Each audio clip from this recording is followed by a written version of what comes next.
നമുക്ക് ആലോചിച്ചു നോക്കൂ, ഇവിടെ എവിടെയാണ് സ്പർദ്ധയുള്ളത്? എവിടെയാണ് പ്രകോപനമുള്ളത്?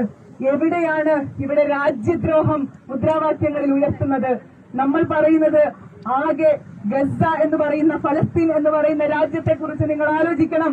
ആ രാജ്യത്തിന് നീതി ലഭിക്കണം, അവിടെയുള്ള പിഞ്ചോമനകൾക്ക് നീതി ലഭിക്കണമെന്നല്ലേ? അനീതിക്കെതിരെ ശബ്ദിക്കാൻ മനുഷ്യാവകാശത്തിൽ വിശ്വസിക്കുന്ന, മനുഷ്യത്വമുള്ള, മനസ്സാക്ഷിയുള്ള ഏതൊരാൾക്കും അർഹതയില്ലേ? ഏതൊരാൾക്കും അതിനുള്ള അവകാശമില്ലേ?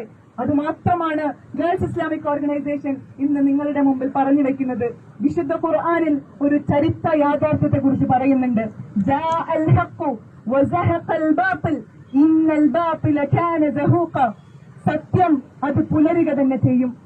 നിത്യ തകരാനുള്ളതാണ്, അത് തകരുക തന്നെ ചെയ്യുമെന്ന് ആലോചിച്ചു നോക്കൂ. സത്യം എന്ന് പറയുന്നത് ഫലസ്തീനാണ്. അധർമ്മം, അനീതി, അസത്യം എന്നൊന്നുണ്ടെങ്കിൽ, ധിക്കാരം എന്നൊന്നുണ്ടെങ്കിൽ, അക്രമം എന്നൊന്നുണ്ടെങ്കിൽ അത് ഇസ്രായേൽ എന്ന് പറയുന്ന തെമ്മാടി രാജ്യമാണ്. ആ അധർമ്മം, ആ അസത്യം, ആ അനീതി അത് തകരുക തന്നെ ചെയ്യും.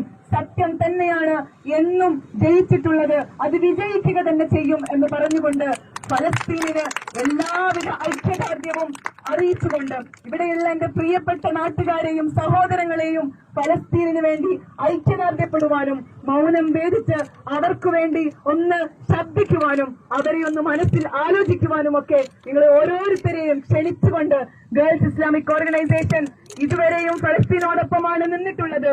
ഇപ്പോഴും അങ്ങനെ തന്നെയാണ് നിൽക്കുന്നത്. ഇനി എക്കാലത്തും ഫലസ്തീനോടൊപ്പം നിന്നുകൊണ്ട്